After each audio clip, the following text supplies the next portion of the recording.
Hindi medium के निशांत जैन के लिए यूपीएससी का ये सफर आसान नहीं था, पर उन्होंने हिंदी को हमेशा अपनी ताकत समझा और अंत में इसी भाषा के साथ यूपीएससी परीक्षा में टॉप भी किया। जानते हैं निशांत जैन के संघर्ष की कहानी। निशांत मेरठ के रहने वाले हैं और एक बहुत ही साधारण परिवार से ताल्लुक रखते हैं। उनकी शुरुआती शिक्षा से लेकर डिग्री कॉलेज तक की पूरी पढ़ाई हिंदी मीडियम से हुई। निशांत अपने हिंदी के चुनाव को लेकर एकदम क्लियर थे और उन्हें कभी भी इस बात को लेकर हीन भावना नहीं रही। वे मानते थे कि ज्ञान होना जरूरी है, भाषा कोई भी हो यह मायने नहीं रखता। इसी मंत्र और कॉन्फिडेंस के साथ उन्होंने अपनी पूरी पढ़ाई की। निशांत मेरठ की एक छोटी सी जगह में मिडिल क्लास जॉइंट फैमिली में रहते थे। वे बचपन से ही पढ़ाई में बहुत ब्राइट थे। हर क्लास में उनके अंक बहुत अच्छे आते थे। यही नहीं, क्लास 12वीं में उनके जिले में सबसे अधिक अंक थे। पर अपने सपने को लेकर क्लियर निशांत ने यूपीएससी की राह पर चलने के लिए ह्यूमैनिटीज का चुनाव किया। निशांत कहते हैं उस समय इस बात का भी जोर था कि आर्ट्स के स्टूडेंट्स की आईएएस बनने की संभावना अधिक रहती है। इसके साथ ही उनके साथ बचपन में भी कुछ ऐसी घटनाएं घटी थीं, जिनके कारण वे छोटी उम्र से ही इस क्षेत्र में आना चाहते थे। अंततः निशांत ने हिंदी के साथ अपना यह सफर जारी रखा।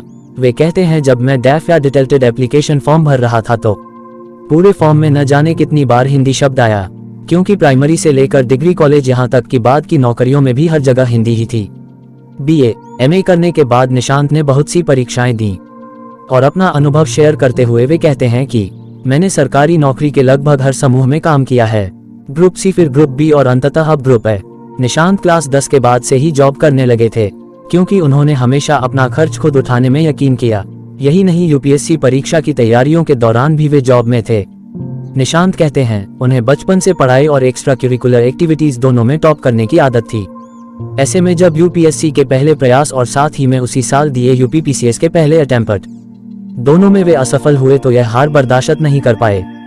इस समय वे काफी निराश हो गए थे, लेकिन निशांत ने हार नहीं मानी। जैसा कि वे कहते हैं कि उनकी पसंदीदा गीत है रुक जाना नहीं तू कहीं हार के। इसी की तर्ज पर उन्होंने कभी जीवन में रुकना नहीं सीखा। चाहे जो भी हालात हों, वे निरंतर प्रयास करते रहे और यही सलाह वे दूसरे कैंडिडेट्स को भी देते हैं कि चाहे जो हो, तैयारी के दौरान निरंतरता बनी रहनी चाहिए। हिंदी पर जबरदस्त कमांड रखने वाले निशांत कहते हैं कि अंग्रेजी का थोड़ा ज्ञान होना भी आवश्यक है, इसलिए इसे पूरी तरह इग्नोर न करें। तैयारी के दौरान कुछ वेबसाइट्स पर अच्छे नोट्स केवल इंग्लिश भाषा में थे, इसलिए अगर निशांत को इस भाषा का थोड़ा भी ज्ञान नहीं होता तो उन्हें समस्या होती।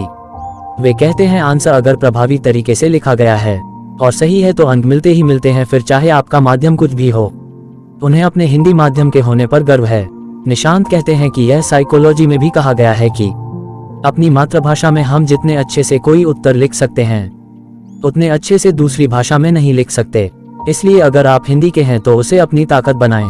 बड़े बोल बोलने वाले कैंडिडेट्स को निशांत की एक और सलाह है कि अपने आप को हिंदी का प्रगाढ़ ज्ञानी बताने से पहले भाषा के चारों पहलुओं यानी बोलना, लिखना, पढ़ना और सुनना पर बराबर और अच्छे से पकड़ बना लें। मात्रा की गलतियां जैसी आम मिस्टेक्स न करें।